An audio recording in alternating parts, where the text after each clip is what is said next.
Hello and welcome. What do stories say?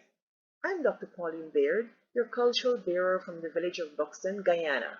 And as you know, I tell the stories of my village, our family traditions, our whispered stories, our practice, lost, long, sometimes forgotten traditions. What do stories say?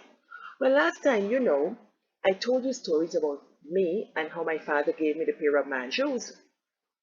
Perhaps what you didn't know is that my father was a single parent raising five kids. It was very challenging. As an adult, I've grown to appreciate that more. And as I walk the world, I wonder, how do people do thrift? And so, for one of my classes called Global Life and Culture, I interviewed people from around the world talking about thrift, gathering stories about thrift. So, what I bring to you today is with the permission of Pastor Frank Tan and Mrs. Betty Tan. They come from villages similar to ours, and they tell stories about thrift. They hail from Taiwan and the Philippines. I really appreciate this story, so thank you very much. The thing about stories is that stories help to bring us together. Stories shape our lives, and we can go out and shape the world. So let us enjoy these stories and give a nice, warm Buxtonian and Guyanese welcome. And from wherever you've come from, give them a warm welcome for telling us their stories. Okay, my name is Betty Tan. I born in Taiwan and I speak Mandarin. Do you speak Mandarin at home? Yes. Oh, Yeah. nice. My my dad is from China Okay. and his dialect is Cantonese. Okay. And then my mom is native Taiwanese. uh-huh. So she spoke. She spoke mostly Taiwanese. Okay. I So, can't speak Taiwanese. I so she basically says I speak Taiwanese better than she does. okay. Oh, you gotta do something about that. All right. So, how are you a thrifty person? Are you a thrifty person? How? I think I am Hmm. because Hmm. I don't go out to shopping that much. Every 2 weeks I will Oh, go buy the grocery The shopping probably shopping. once every 2 months. okay. Right now. Oh, right now because of COVID. Before Christmas Hmm. we will go shopping for Christmas for gift. Oh, Yeah, that is my very happy go shopping time. hmm. And you always go shopping with coupons. Oh, coupons is like they will send you the email or the mail. Uh-huh. Then they will have a 30% off Hmm. on certain things, or sometimes it's your sorry, total bill. Yes. Then they will take away 30%. So which is like you buy the clothes or the gift, then that will be very cheap compared to the full price. So I like shopping with the coupons. Great. That's a So great that way, idea. a lot. And one of the things that we do is when we do go shopping is we always check out the clearance section. Yes. And Clearance section. That's the section where yes, they have the clothes that are going cheap, low price. yes, because they are out of season Hmm. or they are low in stock and they want to sell them faster, so Oh. the prices are lower. So you clearance would usually be from 50 to 80% off, Mhm. and then you have your extra 30% coupon. Ooh. That's, So you can get it for really, really cheap.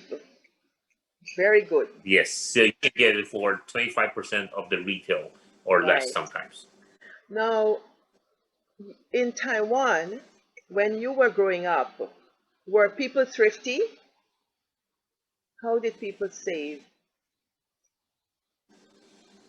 Yeah, when I was very young, so about 40 years ago,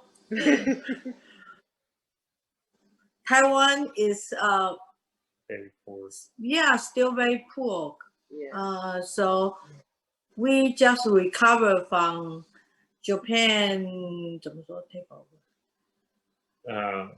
Well, both from Japanese occupation of Taiwan, Mhm.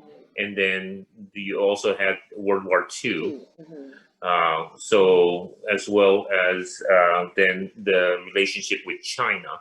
Right. So Taiwan was under martial law for many years, and because of that, there were not a lot of opportunities for a lot of people.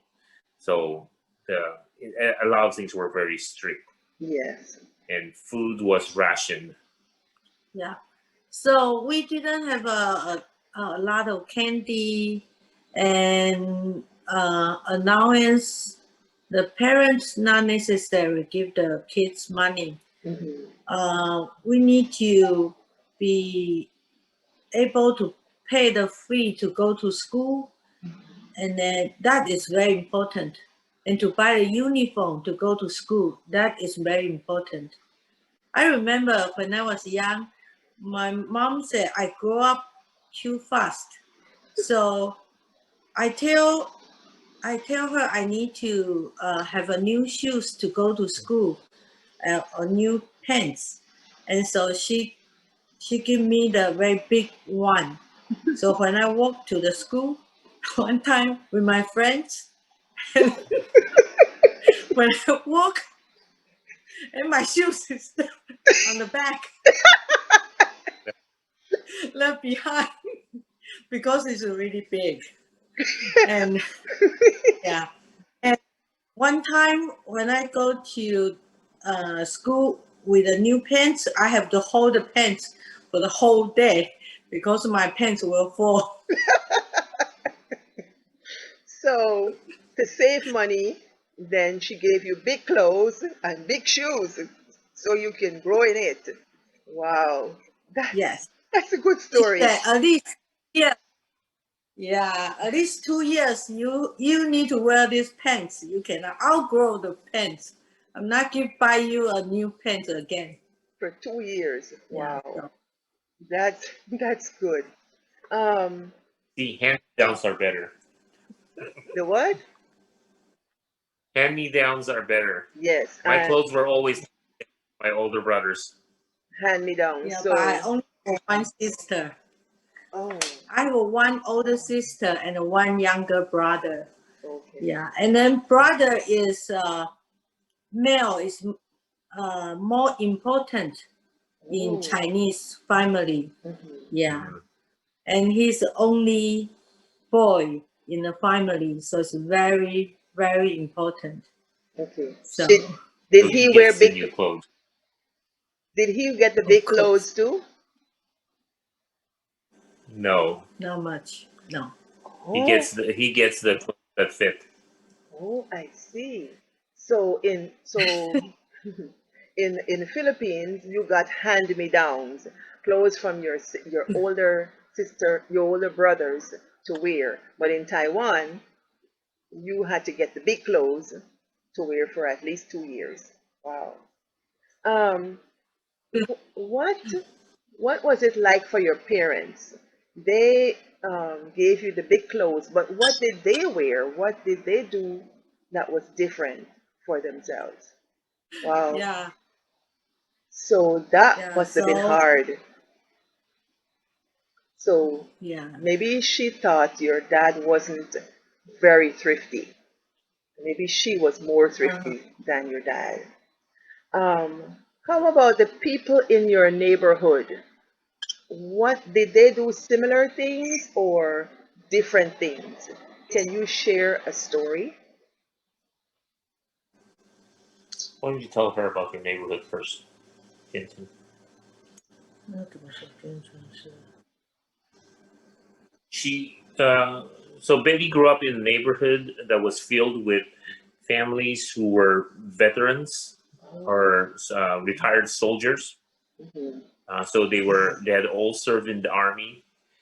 So it would kind of like be a military family village of Right. retired people, and a lot of those families then were made up of husbands who were from China, mostly born from China, while the wives were all native Taiwanese.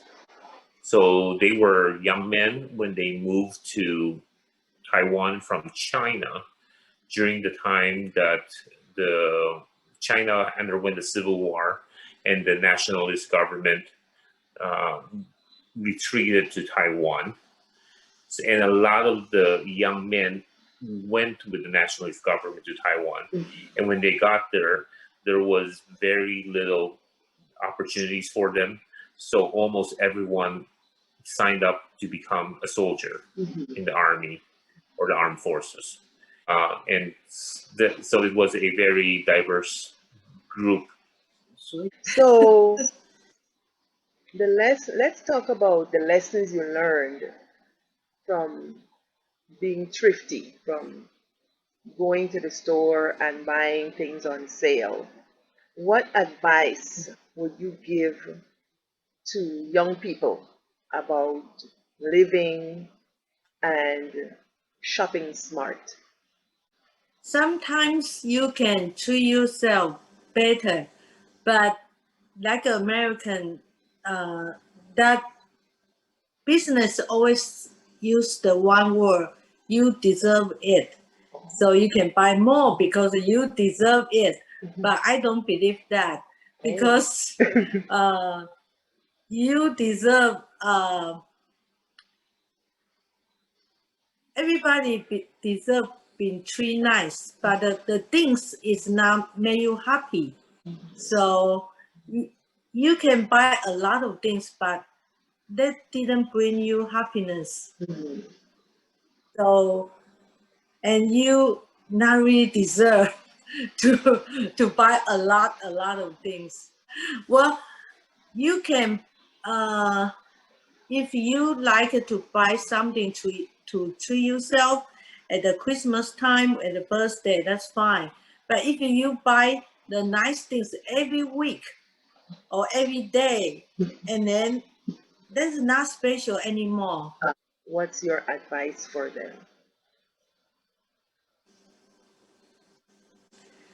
Yeah, if you can do something for others, Mhm. and then that will bring others happy, and then you will be happy too. Mhm. So if you want to uh, invent something or create something for people can bring happiness, so that will be very useful. Yeah, more meaningful. Yeah, Right. Just make Yes. than Right. just making money. Right. Perfect. Yeah, I could see maybe it is good for global innovators to consider that not everyone can go buy something brand new, and they might consider how they can use hand-me-downs and leftover things, or even use things better in a better way for society. To use like your like you said, you have to eat all the food. So maybe we have to use all the products to make sure that nothing gets wasted and things like that. Yeah. in the Philippines, one of the things that we learned as a child is that our national tree, which is the coconut tree, Yes. that the coconut tree is a tree where every part of the tree can be used and processed and be made into different products, whether it's the leaves, the trunk, the coconut husk, the meat, the drink. Every part of the tree can be used and you don't waste any part of it. Very good. So it's a Yes. very holistic way of looking at things. Yeah. We have a similar thing too. So thank you very much. This has been really good. I'm sure the students will enjoy. At least they have to enjoy listening. and talking about it. And then I will share with you some of the things they said. And if they have questions for you, I will get the questions and share them with you. My students have heard these stories and they had a lot to say, some interesting responses. But I wouldn't share that here. But I want you to share your stories in return. Because as we share our stories, as I say, we impact our world. And we come to learn that our experiences are not necessarily very unique, but they are sometimes shaped by circumstances in different places and that are sometimes eye opening. Whatever stories do, I know for sure that stories can help us to think more about ourselves and to give more of ourselves to the world and to benefit our own lives. So thank you very much and walk good.